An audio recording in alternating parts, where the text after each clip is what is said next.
to be or act as a mother or a father to someone. The word's definition does not put a limitation on how someone can become or is actually considered someone's parent. In fact, there are essentially several ways: adoption, foster care, birth, legal guardianship, the list goes on. Most people have a very strong opinion on how one should go about raising another human being, especially one who is of mind-molding age. In that category of people falls many theorists who have many presumptions on how certain things affect the way a child grows both mentally and emotionally. In my opinion, tearing a child down is a pretty simple task. That is what makes parenting such a confounding responsibility. I have asked my grandfather a series of questions related to how he was raised and how he went about raising his own children. My main intentions were to educate not only myself on my grandfather's past parenting styles, but the rest of my family as well. He is truly a great man, and it appears that he knew what to do when It appears that he knew what he was doing when it came to raising someone the right way. My grandfather's mother died giving birth to his younger sister, and his father was killed in a hit and run. So from the time he was 5, he was in foster care at DBO, Deaf Blind Orphans, in Taft, Oklahoma. Quote, I was basically raised by my grandmother, unquote, he told me, along with my other brothers and sisters. Growing up with his grandmother was a struggle, and I couldn't bring myself to see why he might feel that way until he further explained his reasoning.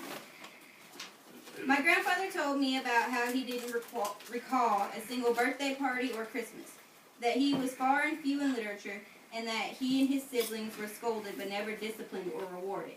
One of the questions I asked him was, what were your parents' forms of discipline?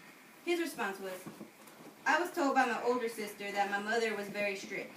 She had a no-nonsense policy, meaning she only told you to do something once. The second time you would be punished. I then recall learning in lecture that emotional development can be influenced by a parent's response to the child's behavior, which can also be tied into how the child develops morally.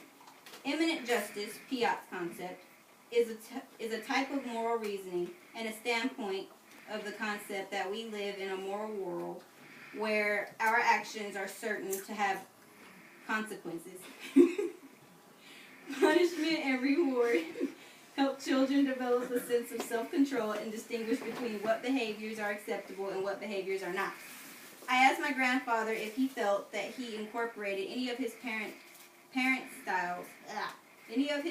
including his grandmother's parenting styles, into raising his own children.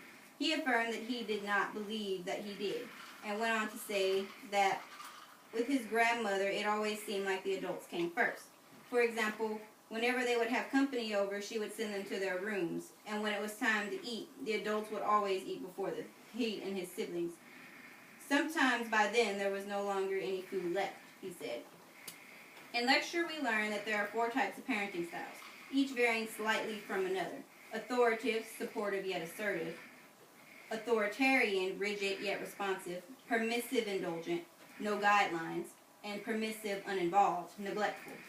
From what I have learned from my grandfather's experiences of growing up, his grandmother lacked warmth and seemed to reject not only him but his siblings as well, placing her under the permissive, uninvolved parenting style.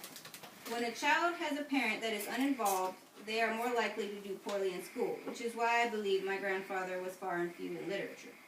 My grandparents have 6 children, 3 girls and 3 boys, all of whom are grown with families of their own. We raised our children with a Christian foundation and with love and understanding, they told me. A lot of prayer and patience, treated them like individuals, and made sure that they knew there were consequences to their actions, good or bad. Corporal punishment and timeouts were used as a discipline. An allowance or the purchase of something someone may have wanted was used as a reward. What my grandparents focused on the most was teaching their children about God, spending time with them, even in the many activities that they were each involved in, setting a moral example, and being sure that their children knew that they could do anything if they set their mind to it.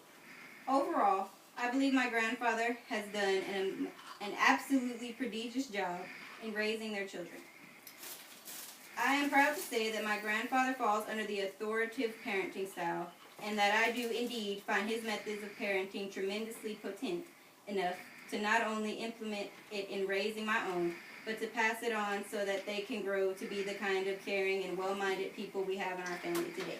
In closing, I would like to say that my grandfather is truly a great man, and even though he might not have been raised the right way, he has done an amazing job in making sure that his children will.